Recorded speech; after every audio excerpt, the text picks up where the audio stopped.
big homie? I got Brother Joshua in the building. Give me some, what? What's up, man? Yes, sir. Well, hey, man, we're going to go ahead and get this thing kicked off. Glad that you're with us today so that people can get to know a little bit more about you and your life. So, what's your name, age, and where you from? My name is Joshua. I am 14 years old, and I'm from New York. All right, bet. What are your favorite things to do on your downtime? My favorite things to do on my downtimes. I like to sometimes just relax, or even sometimes play video games sometimes. I just like to just chill and just either watch something on my phone or something like that. Eat a waffle. Watch something. Watch something. Oh. Eat a waffle. All right. You say you like to do what now? I like to play video games. I like to, or like be on my phone and get in the Word or stuff like that. You know, get some spiritual food up in there. Gotcha. That's pretty much it. What I like to do during my downtimes. Or something else I like to do is also like just have my quiet time, or even be outside. Right. To enjoy the nature and things like that. What kind of stuff you do outside? Because just for y'all to know, he does have a YouTube channel called Ant Warriors that he heads up with his brother. Y'all will meet him at another episode. But tell us a little bit about that, man. Well, see, it all started with me and Noah. We recorded a pre-mantis, and then my mom gave us our idea to just maybe y'all should start a YouTube channel. Mm-hmm. I was thinking about it. I was like, should we? And I said a couple weeks later we started a YouTube channel. Our first amps we recorded was our thief ants, a very small orange species. Mm-hmm. It was pretty cool, and then from there on we started to enjoy it more and more. Me and Noah having fun with it, recording, voiceover, editing, things like that. Cool. And from there on, we just love recording ants, doing ant keeping. It's actually a pretty fun hobby to do. What's the most colonies you ever had? Oh, wow. I'd say about 40 something, 40 plus. 40 plus, man. That's awesome, man. That's amazing. So let's go ahead and hop to the next question then. What are 3 things that you could not live without? Could not live without. I'll say community. I'll say second, video games. And third, I said the Word. Bible. The Word, okay. Community. Why do you say one of the things that you could not live without is community? Expound on that. So, the reason why I say community because before when we didn't have a community, it felt different. It kind of, how we were homeschooled and stuff. It felt lonely because it's just me and my brother and my family. Just felt a little lonely. So, the fact when I came here, it was a different atmosphere. And I have more people to just enjoy with, talk with. Right. Now since I have spiritual brothers, Taylor, Bryce. That's right. It feels much better. It's like a huge big family. It's so much fun. You can't get bored. It's True. A lot of things to do. It's very encouraging. It's amazing, to be honest. That's what's up, man. That's what's up. All right. If you had to eat one thing every day, what would it be? Anything and everything. One thing. What would it be? I'm gonna have to go with Jumbo 747. Bruh, Taylor said the same thing. He said the Jumbo 747, yes. Oh, I didn't even know. Oh. Yes. The Jumbo, I'm telling y'all don't understand. The Jumbo 747, it will get your life right. Next question. What is your favorite Bible character and why? I gotta go with David.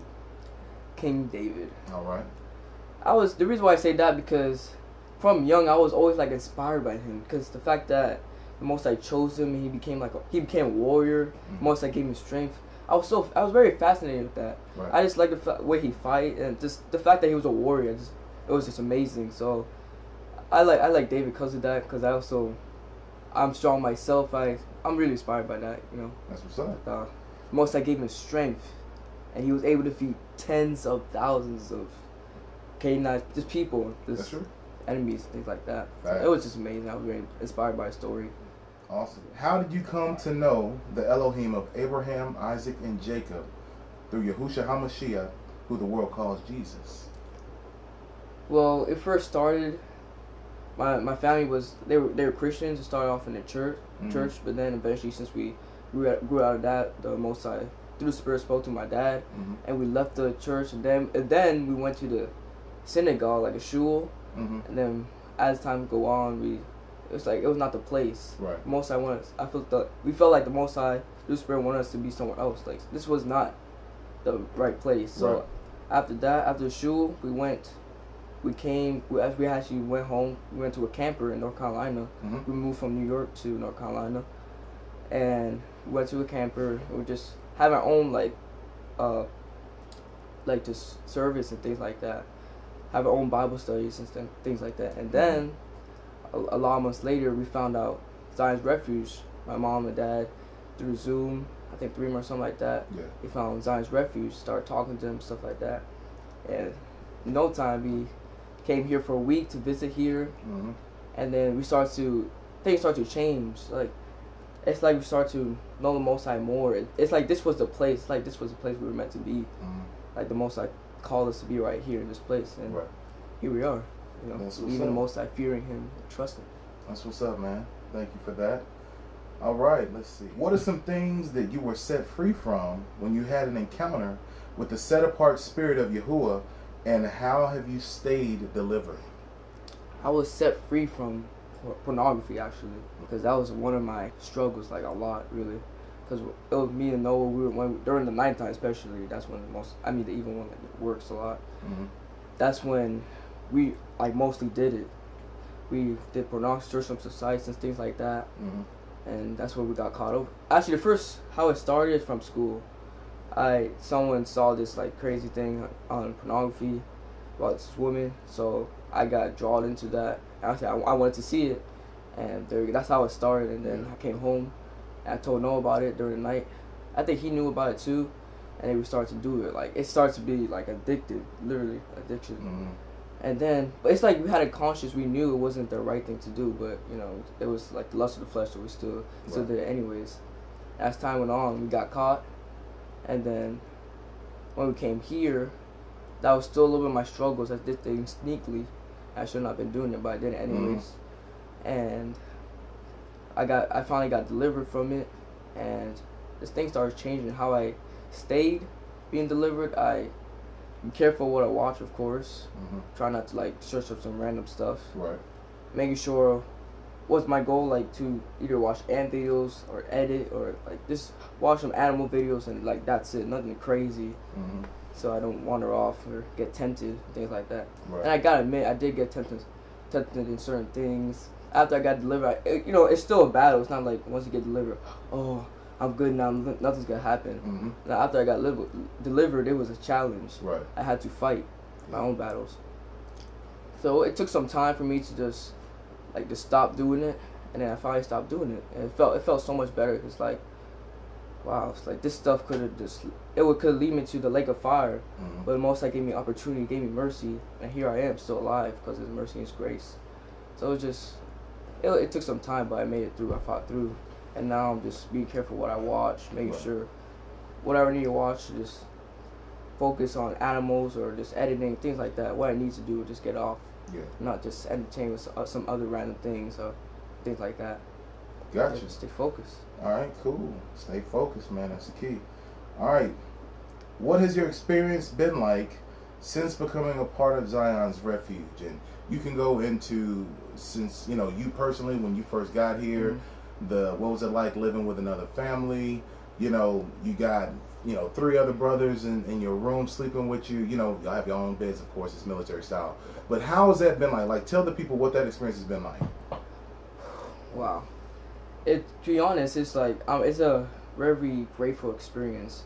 The fact that I'm spending time with my brothers and things like that, it's just amazing. It's just, I have people to talk to, people to just communicate with, have fun with, and things like that. You know, it's really a grateful experience.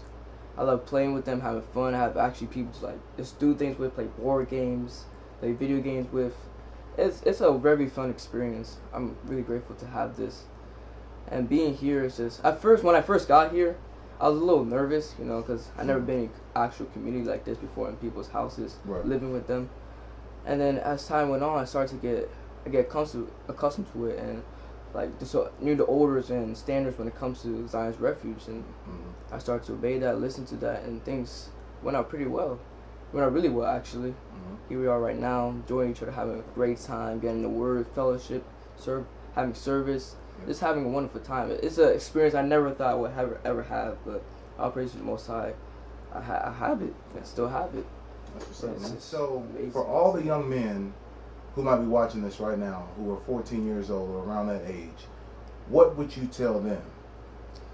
I would tell them that you need to get your life right. You need to repent, get delivered from these things. Because most of the time, you know, with us young men, the pornography is a struggle. So I was telling them, you need to get delivered from this stuff. This stuff will lead you to the pits of hell, and you don't want that. Right. And just things like you need to repent, you need to get delivered, you need to fear the Most High, you need to get into His Word, you need to trust in Him, the things that He could do. No matter, because all the things He does for a reason. You know, because He delivered me from pornography. And it worked. It happened. You must have faith. You must believe. Because faith without works is dead. So just faith. You must have faith and trust in things He could do for your life. It's things like you just need to believe and repent to the Most High. That's what's up, man. That's a good word for them to be able to hear from somebody their age. Mm-hmm. But man, that's it. And I want to thank you for your time, bro. Yes, sir. I had a good time with you, man. And just say shalom to the people, man. And shalom. Until next time.